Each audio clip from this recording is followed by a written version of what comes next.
I'm Dustin. I'm David from Filth. This is the Vulgar Display of Podcasts. What's up?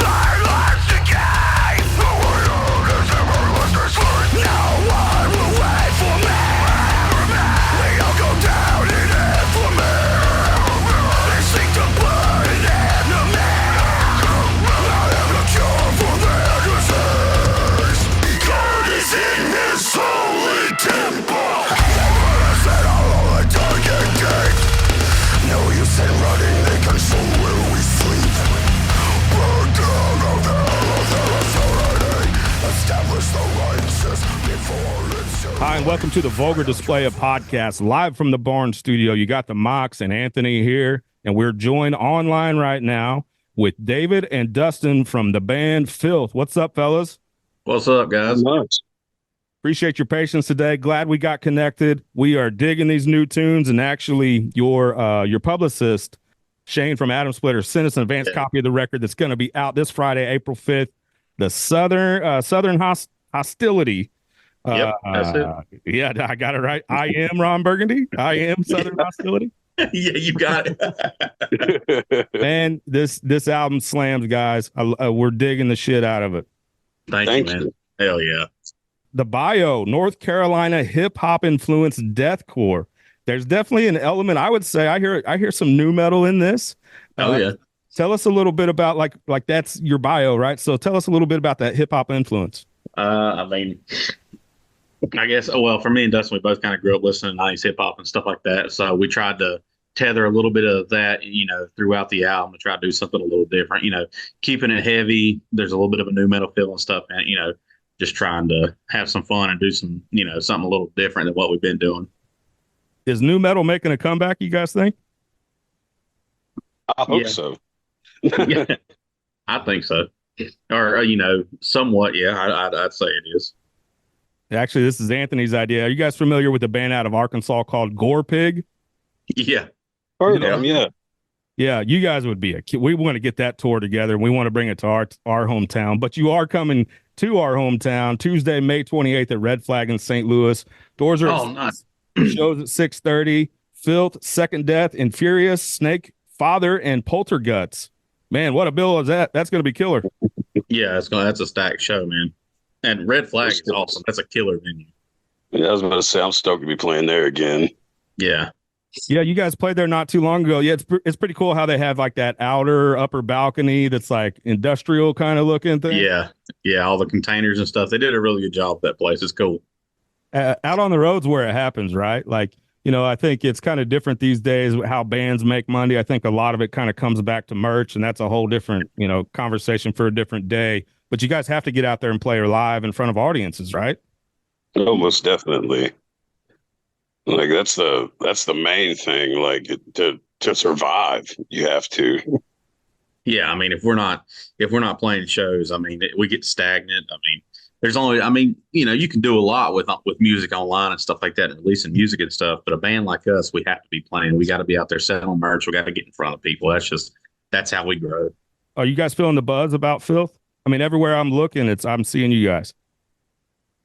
Yeah, we're starting to notice a little bit of buzz going on, which is pretty cool. It feels like we're finally, after all this music and all this time, finally starting to, catch a little piece of the good side. And you guys, so we are content contributors, I guess, or site contributors to the totaldeathcore.com. Oh, nice. Yeah. With Total Deathcore. You guys, you're familiar with those guys, right? You know those guys? Yeah. Oh, yeah. Yeah, Daniel's awesome. And I know he's been championing you guys for a long time now. I think that's when I first heard of it. Yeah, you guys just played Total Death Fest too, right?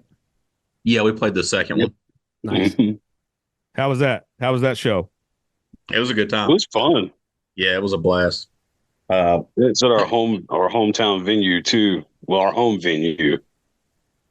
Yeah, I mean, it's in Spartanburg. We're from Shelby, but Ground Zero has kind of always been home base for us. We've always been very welcome there. I mean, Charlotte as well too, but Spartanburg just kind of been a little more, home for us. The venue they've always taken care of us. What's the metal scene and the hardcore scene? What's it like out in the Carolinas on the East Coast?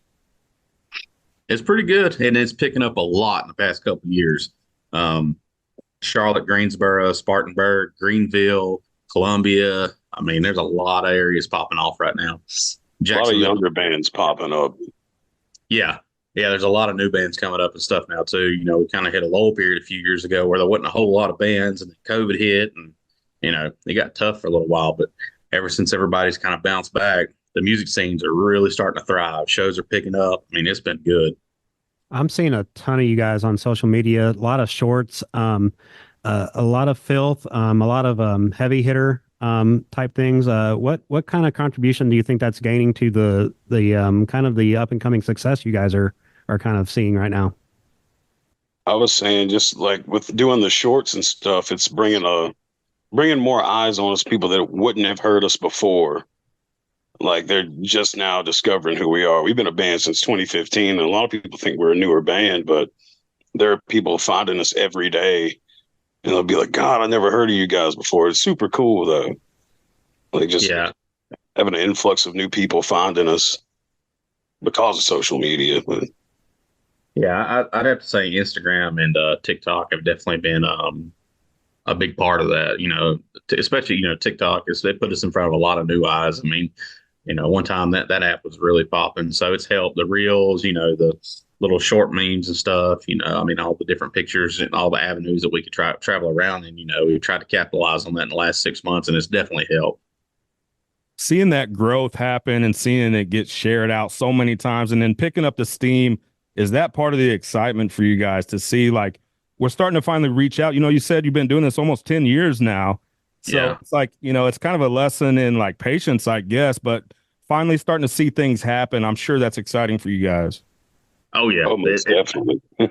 Yeah, it's super exciting to see. I mean, we've been at I'd have to say a snail's pace for the last 8 years, man. Just, I mean, chugging along, releasing music, touring a lot, and just gradually growing. And then, we kind of start jumping on things and doing it, a little differently and releasing new stuff. And it's definitely helped. I mean, it's, a nice big boost for us. What do you guys do when you're not making music? What are some hobbies that you have? Are you gamers? Do you do any kind of other creative type things? What are some things that you guys are into?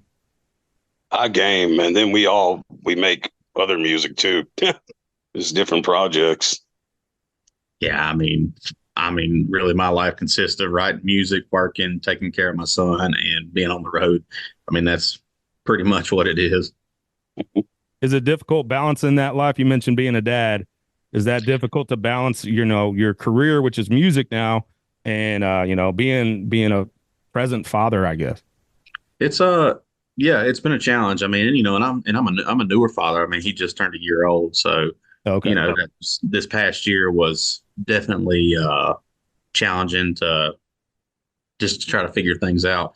This year is going to be even more challenging since we're getting on the road touring and stuff like that. So I mean, it's definitely going to be interesting, but at the same time, I mean, this is what I love to do, and we'll make it work somehow. We've talked on this podcast before that, like, I think touring's kind of changed since, like, even maybe 10 years ago, where bands would go out for 2 or 3 months at a time, right? It seems like it's a little bit more sometimes regional, but also like quicker stints out on the road, then come back home, kind of refresh, get your batteries recharged, and then go back out again. Is that sort of the model that you guys follow? Yeah, we definitely have done those 4, 6, 8 week tours, man. That, I mean, don't get me wrong, it's still fun, but it sucks. I mean, by like week 4, you were dead. So, I mean, it's a little easier now to do, go out for 2 weeks, hit a region, like the Southeast. We're going to hit that really hard. We'll come back for, 3 to 4 weeks. Then we're going to go out and hit the Midwest for 2 weeks. I mean, it's got, that kind of seems to be a model for a lot of bands right now. It, it makes it a little easier, keeps you a little fresher. That grueling 6 week, 8 week tour and stuff is tough. That's for the birds, right? We're done with that shit. We ain't doing it. Man. It's tough. Yeah, I bet. You guys mentioned other projects and stuff. Is Filth the priority right now? Oh yes, it's got to be, right? Yeah. Yeah. Phil's been the priority for a little while now. Well, I mean, me and Dustin have been in a couple of stuff. And Vulgar was a band we did for a while. I had an older band from years ago called Propel the Betrayer. But me and D still write a bunch of other stuff too outside of, Filth. But the main focus is what we're doing for Filth.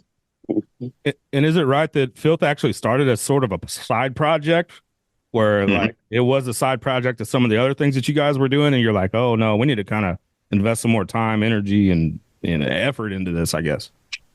Yeah. Man, go ahead, D. It started off as a side project because our main touring project was in Vulgar, and then me and David just wanted to write some. I wouldn't necessarily. I mean, yeah, heavier. I'd say heavier stuff, but like slower and darker stuff, and that's how we started doing Filth, and then people started gravitating towards it, so we ended up just getting a full band together. Yeah, I mean, we released a couple singles, and they're like, "Oh man, we want to see you guys live." So it's kind of like, all right, well, let's just make this happen. And dude, the name, right? Filth. Like, how didn't somebody take it before you guys? Like, it's just perfect for the sound that you guys do. I don't know, man. I mean, really kind of we were on the road. I mean, smelling like shit from being on the road touring for a while. And it was kind of like, let's just write some heavy stuff. And it was like, man, we're filthy.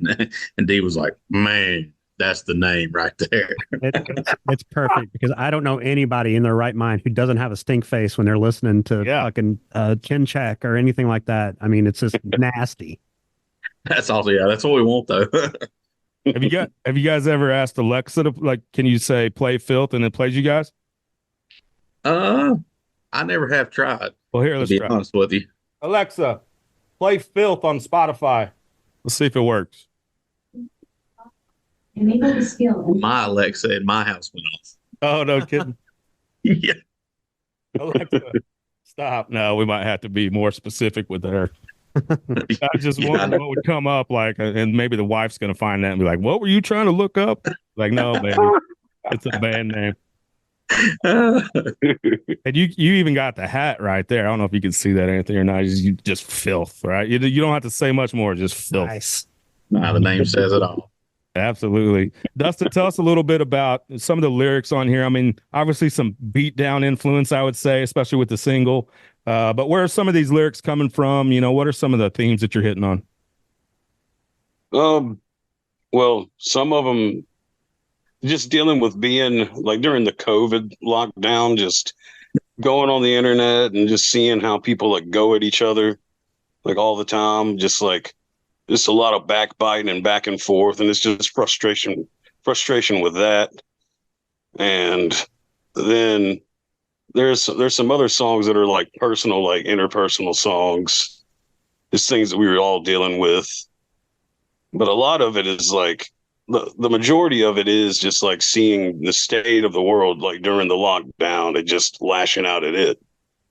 Like how everybody gets consumed with their phones and with social media.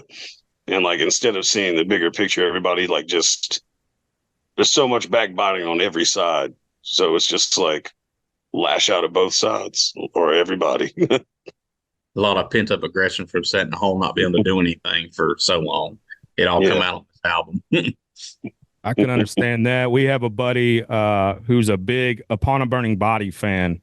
And when we got the rest of the record, the advanced copy, I'm like, man, you need to be sitting by your phone when this drops on Friday, because you're gonna love it. Because a lot of the other stuff, maybe not the singles, but a lot of the other stuff on the record reminded me of that style, which is I guess deathcore in a way. But what are some deathcore or metal influences that you guys just sort of champion and that you can hear in your sound? I mean, for me, old school Acacia Strain is a huge influence. DL was, big influence on my guitar playing. So, I would definitely say you could probably hear some of that kind of riffing stuff. Hatebreed's another huge influence on me, too. Both those bands were big for me growing up. Hatebreed for me as well. And Korn. I'll say Korn. Yeah, well, if we're going to talk about new metal, we could go all day long. I'm the biggest Limp Bizkit fan in the world. You say Limp Bizkit? Attaboy. Yeah. I'm falling back in love with Fred. Like, He's just the Dude. ultimate troll. Like he's the ultimate troll. He's Oh. having a blast. It's crazy. We just saw them at Louder Than Life this past September, and it was the biggest controversy at the time because it's 80,000 people or something like that at once trying to watch them, right? And it's a regular size stage. It's a big stage, but it's just a stage. Dude turns the cameras off so nobody can see. Yeah, he's just trolling. He's just trolling. And what happened is it turned it into an old school, everybody bum rushed the stage to get closer. Mosh pits broke out everywhere. I mean, it just turned into like really a 1999 show. Yeah. And That sounds awesome. it turned off a lot of people, right? But a lot of people are like, no, this is what it's supposed to be. I mean, that's what I'm saying. I mean, I don't know.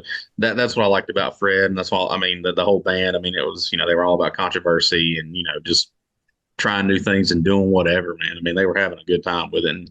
And Wes, I mean, he's a fantastic guitar player. I mean, his music, his creativity is crazy. It's crazy. Yeah, and just like the energy and sort of the attitude and like, not taking yourself so serious. Wherever they played recently, like Brazil or something, maybe even last weekend, there was a lot of video of it. Yep. I saw a comment on there when I felt the same way. He's like, Fred's just trying to make this like Woodstock 99 again. Yep. I was like, yeah, I'm here for it. Like, let's do it. Same. I mean, not all the bad stuff that happened, but people getting together and having a good time. Yeah, absolutely, man. I mean, that's what it's all about. It changed a lot over the years. This is the Vulgar Display of Podcast. Joined here with Dustin and David from Filth. Going to be coming into St. Louis Tuesday, May 28th at Red Flag. Great venue, as we mentioned. Doors are at 6, shows at 6:30, and then we got that new album coming out, Southern Hostility. Fuck me. Southern Hostility this Friday, April 5th. Fellas, thanks for joining us tonight. Really digging this stuff and can't wait for the rest of the world to catch this new album. Yeah, same, man. We really appreciate it, y'all. Thanks, guys. Hell yeah, thank you. Thank you. Thank you for having us on.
Fire ignite.